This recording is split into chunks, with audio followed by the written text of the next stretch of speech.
Ajax-karriere for et år siden som anfører. Og hvad der så er sket i det forgangne år, det er der ikke nogen, der kunne have forudset. Det er, hvad det er, og det er sådan fodboldverden er en gang imellem. Men jeg er som sagt super glad og lettet og stolt over at være her i dag, og jeg ser kun fremad nu, og det er selvfølgelig med FCK, og jeg glæder mig bare til at komme i gang. Hej. Du overvejede, om det skulle være en stor klub i en lille liga, eller en lille klub i en stor liga. Hvorfor blev det en stor klub i en lille liga?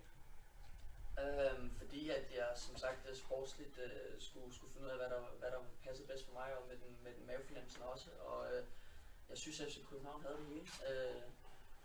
Det er måske lidt kægt at sige, men altså den klub, jeg kom fra til nu, de er ikke blevet mestre, de er ikke i Champions League, men det er den her klub. Så altså, for mig så ser jeg det bestemt ikke som et skridt nedad, jeg ser det som en rigtig god udfordring, og jeg glæder mig til at møde de andre drenge og bare komme ud på træningsbanen. Det er jo selvfølgelig det handler om i første omgang. Men der har ikke været nogen tvivl i mit valg. Det skulle være FCK. Vi er nødt til at spørge, du har en fortid i Brøndby IF. Det vil jo nok give noget opmærksomhed, når I skal spille mod dem, og også i de dage her. Hvad tænker du om det? Han er ikke på holdet på søndag, det er lidt skidt. Okay. Vi regner med, at jeg ved, at Brøndby et par gange mere næste 4 år. Ja. Jamen altså, det er rigtigt, jeg har spillet ungdomsfodbold i Brøndby, men som jeg ser det, så for det første det er over 7 år siden, og dengang jeg tog afsted, var jeg kun 17 år og har også spillet ungdomsfodbold i Skovlund IF. Så, men jeg ser det som, at jeg har fået min endelige uddannelse som ungdomsspiller i Ajax. Det er der, jeg slår igennem som førsteholdsspiller. Jeg har aldrig nogensinde været en del af Brøndbys første hold eller nogen som helst ting. Jeg har blot spillet ungdomsfodbold der, og der er ingen tvivl om i mine øjne i hvert fald, hvem der er den største klub i Danmark, hvad angår det sportslige og alle de her ting her. Og for mig at se, så fodboldmæssigt så passer det her som det allerbedste match, og med mavefornemmelsen også, så der har ikke været nogen tvivl hos mig. Ståle, hvad er planen med indkøbet af Nicolai Boylt? Planen er at vi sælger Ludde næste sommer.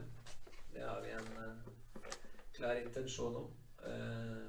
Vi har alltid kjent til Nicolais situasjon, men da dialogen kom opp nå, så passer det utmerket godt for begge. Han trenger ikke å ha noe stress på seg. Han har vært ute fra klubbfotball et år. Han kan stille og rolig trene under kundig fysisk veiledning blant annet, sånn at vi får et godt overblikk både på hans kropp og det hele. Han er en spiller som passer meg godt inn i FCK-stilen. Han er fremragende med bollen, han er offensivt tenkende. Han har autoritet og vært anfører i ung alder i Ajax, kan bidra med meg både på og utenfor banen. På den korte banen så handler det om å få fysikk på plass. Han trenger ikke å stresse. Vi er her. Han har skrevet en lang kontrakt. Og jeg tror at det er en utmerket mulighet for han til å få sin karriere tilbake på skinner igjen. Vi har lagt en plan sammen at han nok skal få komme ut i det store utlandet igjen. Men han trenger ikke det er ikke i morgen han skal være god. Vi har Ludde frem til sommer, vi har Høgli her. Så det kommer da det kommer. Dess hurtigere jo bedre, men det er no stress. Og så er det et par ting defensivt som jeg tror at han skal jobbe med å lære litt. Han har spilt i en mer mann-som-mann orientert stil under Frank de Boer og Ajax. Det kommer han ikke så langt med her, så det skal vi lave om på. Vi skal få en sterkere og bedre igjen mot det, og da det er på plass så er nå den nye landslagsbekken til Danmark, det er jeg sikker på. Så, men det viktigste er at det er ikke noe stress. Det er ikke på søndag han skal være god, heller ikke neste søndag. Men på sikt så blir det en god historisk FCK-bekk som vi kjenner dem fra der, og så er det godt å bryte den svenske tradisjonen nå, for alle svenske venstrebekker ringer til meg hele tiden og vil spille for oss, så den har vi satt en stopper for. Betyder det, at han skal være reserve i sæsonen? Nej. Det betyr at han kjemper på linje med alle de andre da han er klar for å spille. Han er den beste spiller. Men det betyr at han ikke skal stresse. Altså, vi har lagt en plan, og hvis du har vært vekk fra fotball eller vært vekk fra matcher i så lang tid, så vet alle som har vært i game at da trenger du litt tid for å komme tilbake, og den tiden kan vi gi ham fordi at vi har et forløp med andre spillere i klubben.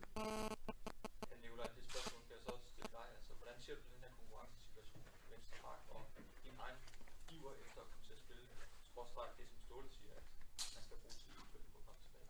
Ser du det?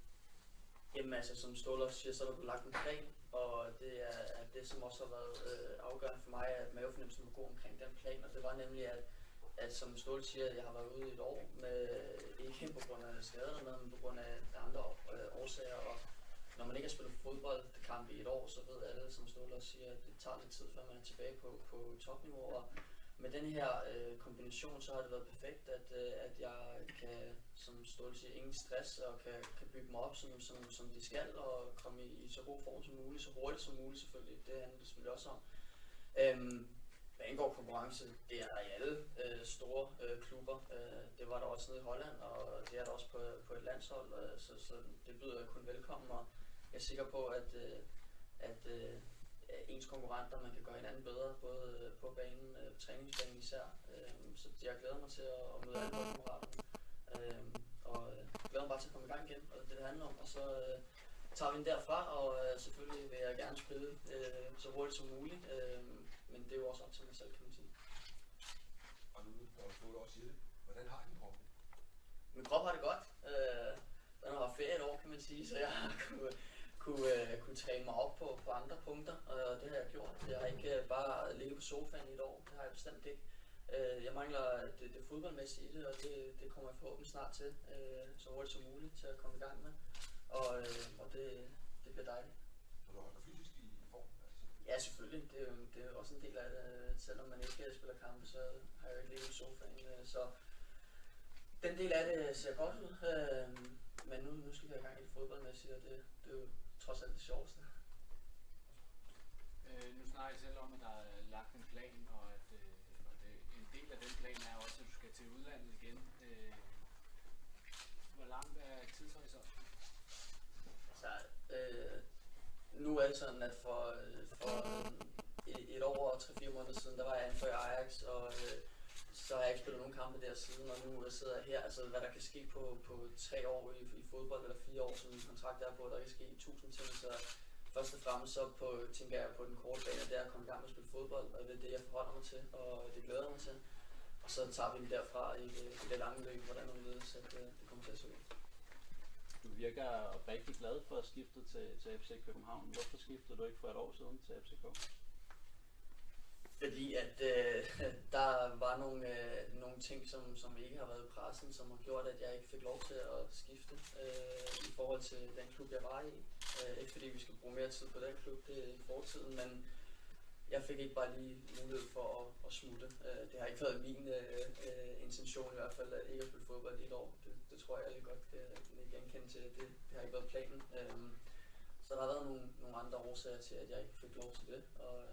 Men det er i tilbagetiden, og nu er jeg her, og det er jeg rigtig glad for. Ville FCK gerne have dig dengang? Det var jo meget mere urealistisk på den tiden, altså for oss å køpe spillere ut av Ajax.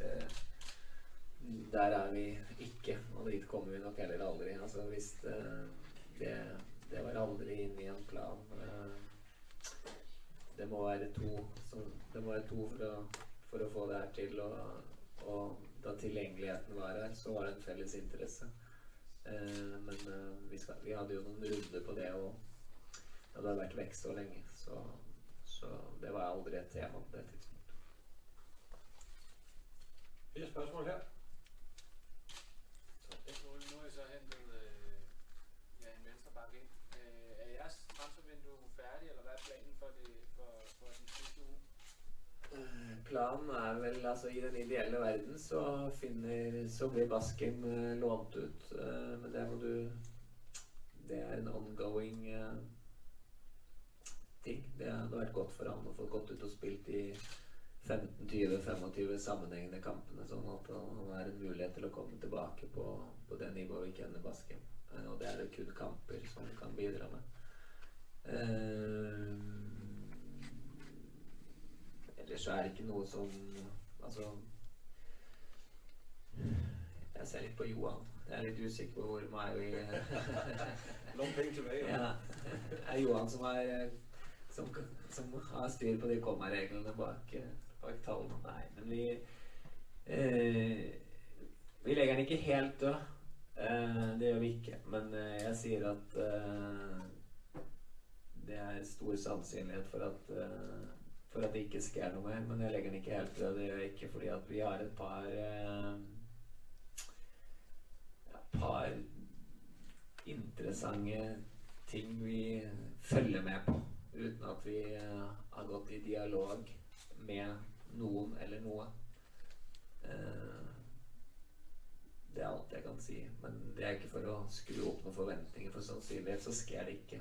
Men jeg skal ikke stå her og si bastant at det ikke sker, det skal jeg ikke. Men sannsynligheten for at det sker at det ikke sker noe er mye større enn at det sker noe. Ikke flere spørgsmål her. Tak for det. Vi prøver at se... Nej, ved du det? Er der åbent nede i den her? Så bevæger vi os ud i hjørnet herovre, hvor der er en dør, så kan vi lige gå ned til banen og få lavet det. Kan vi lave et billede, hvor I